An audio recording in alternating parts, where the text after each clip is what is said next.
Welcome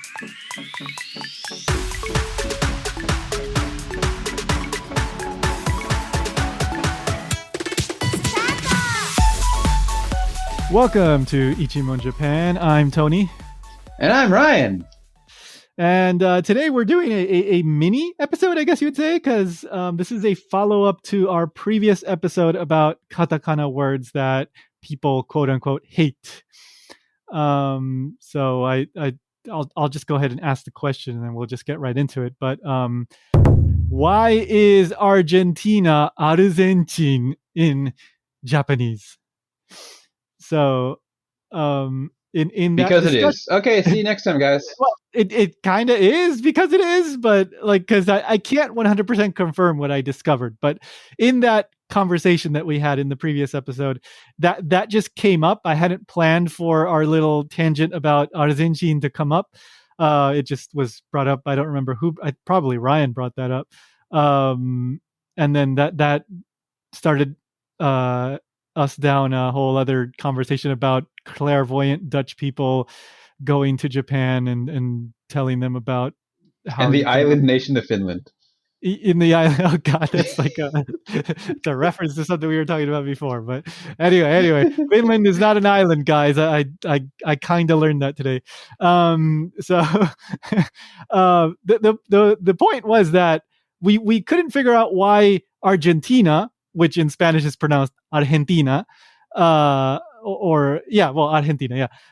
it would be pronounced Arzenchin in Japanese. It doesn't, like, why cut off the a of the na at the end, and then why would you get the chi instead of the t, and then even the argen or the arhen, I mean you get the zen, so that's a little weird, but if it's based on English, I guess you can kind of understand how je would become ze. So okay, I guess. So here's a few things. First of all,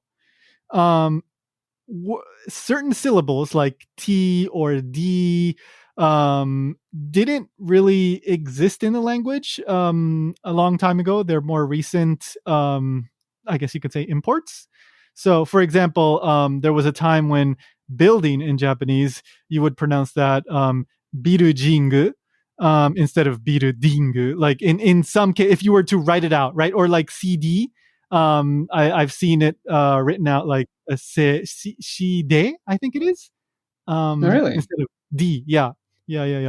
Or even like certain other blends, like fa, like as in fan, right? Like a fan. There are still older people that would pronounce that as fuan. They actually pronounce the hu and then the an, because that didn't really exist a long time ago. And by a long time ago in this case, I guess might be like 70 years ago. So some of these are more recent innovations that are brought into the language. So there were different ways of katakana-ifying them, like Japanese-ifying them. And so the chi instead of the T makes sense. Okay, so if this was imported like 150 years ago, I can see how that would happen. Probably T was not something in the language yet. Now, what about the right? Why cut off that ah? Well, I looked into this a little bit more, and what I discovered was a story about what Argentina used to be called. And I mean, I'll just, I originally saw some of this in Japanese and then I went into the English Wikipedia to see what it said. And I found a nice little chunk here. Ryan, would you mind reading this?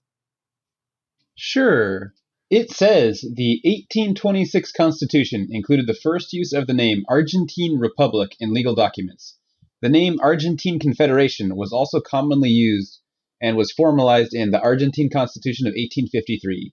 In 1860, a presidential decree settled the country's name as Argentine Republic, and that year's constitutional amendment ruled that all names since 1810 as legally valid. In English, the country was traditionally called the Argentine, mimicking the typical Spanish usage La Argentina, and perhaps resulting from a mistaken shortening of the fuller name Argentine Republic. The Argentine fell out of fashion during the mid to late 20th century, and now the country is simply referred to as Argentina. Or Argentina. Argentina, exactly, in Spanish. So Now I can't confirm this. I don't know exactly when this transition happened and blah blah blah, and when the Argentine whatever name or the Arzenchin started being used in Japan.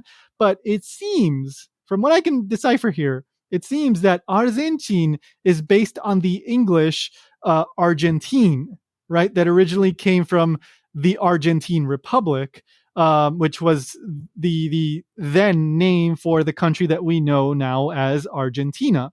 So as far as I can tell, it seems that Japan based their name off this English name, but they never updated the name after the name of the country changed.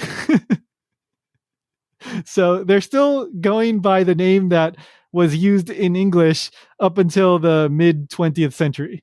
So yay, Japan. Assuming this is true. So never updating anything. Yeah. So what I want people to do is go to the Japanese entry for Argentina and update it and say formerly Argentine Republic, now known as Argentina, and then I think somebody will notice and will start a movement. So does that sound like a good idea, Ryan? And like 20 years later, we'll finally see the results of this. Yes.